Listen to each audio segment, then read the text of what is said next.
নমস্কার বন্ধুরা, সবাইকে স্বাগতম। প্রতিদিনের মতো আজকে তো চলে এসেছি রান্নাঘরে। আজকে রান্না করব এই যে কাঁঠাল দানা নিয়ে নিয়েছি, কাঁঠাল দানা দিয়ে আর যে লাল লটে শাক আলু বেগুন কেটে নিয়েছি। কাঁঠাল ডালা দিয়ে লাল লটে শাক আলু বেগুনে তরকারি রান্না করবো। তাহলে পুরো ভিডিওটা প্রথম থেকে শেষ পর্যন্ত দেখার অনুরোধ থাকলো। কড়াইটা বসে গ্যাসটা জ্বেলে নেব।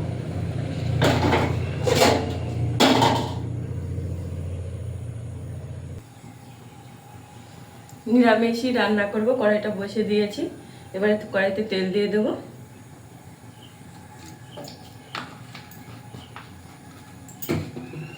দিয়ে দেবো 5 ফোড়ন,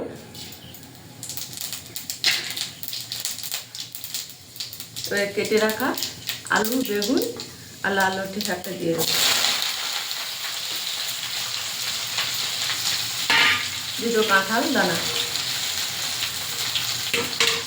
দিয়ে একটু পরিমাণ মতো লবণ দিয়ে দেবো।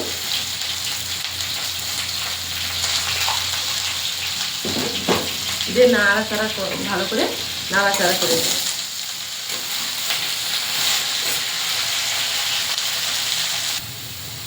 এইভাবে নাড়াচাড়া করে নিচ্ছি, মানে শাকটা এইভাবে জীর্ণ হয়ে গেছে। এবারে দিয়ে দেবো পরিমাণ মতন লবণ,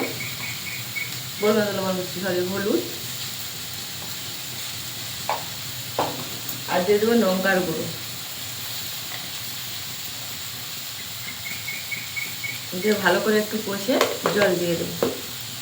আর কোনো এখানে মশলা অ্যাড করবো না, আপনারা পারলে মশলা দিতে পারেন। এইভাবে কষে নিয়েছি, এবারে জল দিয়ে দেবো। চচ্চড়িটা হয়ে গেছে, এবার দেখুন জলটা একটু অল্প একটু আছে। এবার আলুগুলোকে এইভাবে একটু ভেঙে ভেঙে দিয়ে দেবো। দিয়ে চচ্চড়িটা একটু শুকনো শুকনো করে নেব। এইভাবে শুকনো শুকনো করে নিতে এই দেখুন, এই এবারে নামিয়ে নেব। এই দেখুন বন্ধুরা তরকারিটা। তাহলে বন্ধুরা আজকে আসছি, টাটা।